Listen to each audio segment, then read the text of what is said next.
The US government just bought 10% of Trilogy Metals, and that's just after buying 10% of Intel. Yes, you heard that right. Uncle Sam is now a shareholder. This isn't a bailout. This isn't a loan. This isn't a grant. It's stock. It's ownership. And that's a big deal because for 250 years, America's capitalism playbook has been government regulates, businesses innovate. Now we're seeing a remix, something like government invests and businesses comply. So the question is, has America just joined the global trend of state capitalism, or is this just the world's most patriotic hedge fund? Well, to get to that, we need to rewind a little bit because for decades, the US preached about free markets, while others, notably China, played a different type of industrial policy game. But for the United States, the cracks first started to appear during the 2008 financial crisis when Washington bailed out AIG, GM, Chrysler, temporary ownership to prevent economic collapse. It worked. However, the idea stuck. Now, government could be a market player if it had to. Then came COVID 19. And suddenly, private companies weren't so private anymore. Trillions in stimulus, loans, and corporate support came to them. Fast forward right now to where we are today. And what have we seen so far in the 2020s? Well, global supply chains have fractured. Semiconductor shortages exposed U.S. dependency on Asia.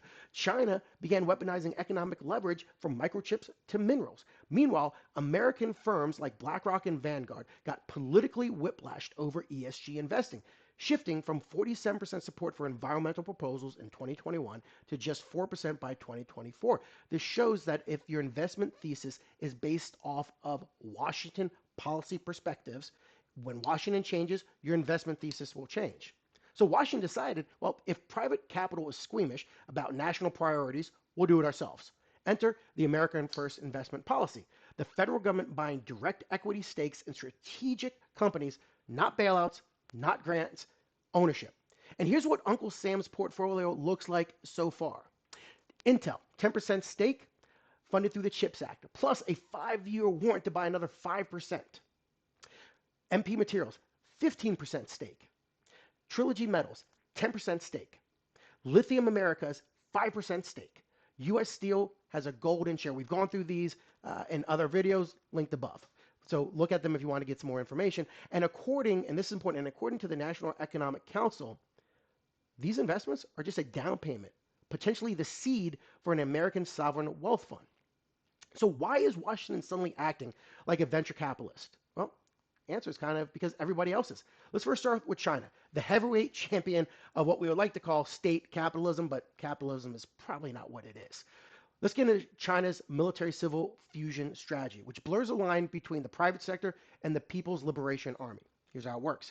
The government buys or backs companies in semiconductors, AI, aerospace, and biotech with both commercial and military uses. Think firms like Highway and Avik received massive state subsidies, about 1.5 trillion in industrial support between 2015 and 2023. The state directs capital through its SASAC system, over 30 trillion in assets controlled by central and local state-owned enterprises. What's the result been thus far? Well, short-term, fairly spectacular. Between 2000 and 2020, China went from 4% to 18% of global GDP. But now, this is key, now cracks are showing. Private sector investment growth in 2024 was just 0.4%, while state sector investment jumped 6.5%. It's huge. Property sector collapsed as well and wiped out about 30% of GDP exposure, and productivity, well, according to all studies and reports, it's flatlined. China's model delivered a miracle, but now it's actually delivering a lot more migraines. Russia is really about the nationalization rewind. After sanctions bit hard post 2022, Russia decided to undo the 1990s privatization experiment. Since 2023, it's nationalized 15 defense firms worth $3.6 billion, transferring them to politically loyal oligarchs. The result? Short-term capital investment rose 9.8% in 2023, fueled by the war demand and government loans. But the Russian stock index has dropped nearly 30% since 2022. The central bank itself warned of violations of minority shareholder rights and deteriorating investment climate. In other words, Russia's defense sector is booming and its economy is suffocating. Let's go to Venezuela. Basically, the end game of state control, if there ever was one. Venezuela. The case study every economist is going to use to terrify their students. Between 2005 and 2015, Venezuela funneled $6.9 billion from oil revenues into military-run enterprises while spending less than half of that on education and healthcare. By 2024, GDP had collapsed by 75%. Inflation hit 7 digits, and over 1,400 private firms were expropriated. Today, 60 of Venezuela's 576 state companies are literally commanded by military officers. It's not socialism. It's really survivor cosplay at the end of the day. But then let's take a look at our allies and how they work with it. And we're going to contrast that with what our allies have learned and how they play with the market, not against them. The UK uses what's called the National Security Strategic Investment Fund, channeling venture capital into defense stocks. Defense VC reached about $5.2 billion in 2024, and it's been up over the past 6 years. France keeps foreign investors close, but strategic sectors closer. Over 16,000 foreign businesses now employ 2.3 million workers, generating 20% of France's economic output. Germany is boosting defense spending with debt finance special funds, but private investment is still 8.3% below 2019 levels, showing how hard it is to turn state spending into private dynamism. And then Canada, well, Canada leverages a ton of its alliance partnerships to be able to do a lot of its research instead of buying companies outright or ownership of companies. The takeaway is this: allies are using partnerships and not possessions. So what is this logic then behind the U.S.'s approach? I mean, why hasn't our approach previously been working? Why do we need to change? Well, there are three main arguments that you need to consider. First and foremost is security and control. If chips, batteries, or steel are essential to defense, and many would say they are, Washington wants a veto over where and how they're made. Taxpayer upside. This is an interesting conversation, especially with the Trump administration. If we're spending $1 billion in grants and in loans, why not get equity from those same private sector companies so that taxpayers can share in the gains? Interesting concept. Strategic competition. China and Russia treat companies as national assets. The U.S. doesn't want to bring a PowerPoint to a gunfight, and so maybe it's time for the U.S. to start investing in its own companies as national assets.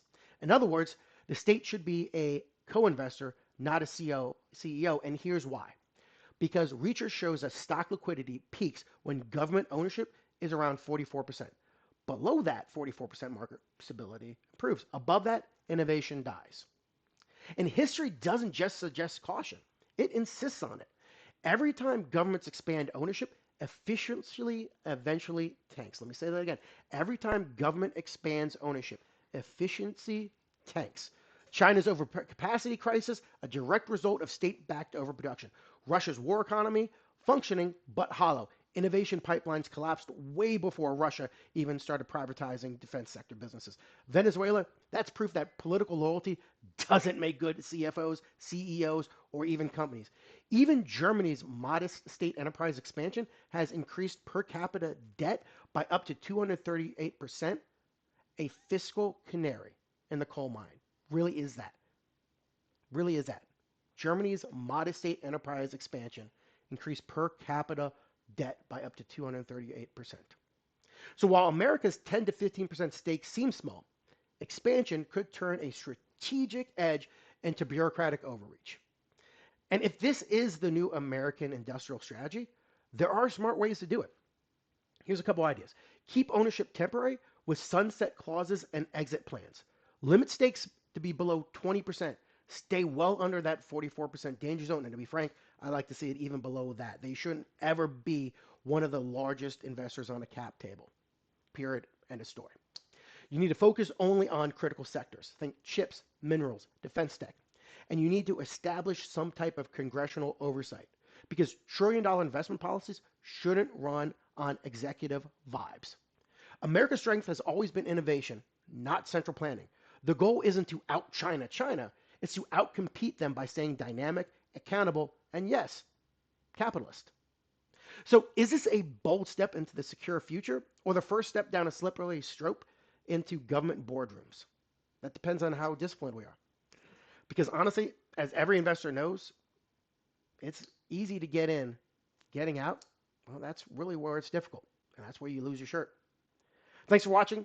And remember, when the government starts buying stocks, it's not just economics anymore. It's politics. If this video was helpful to you, please remember to like, subscribe, put a comment down below, and we'll try to answer it as best we can. Stay tuned for the next one.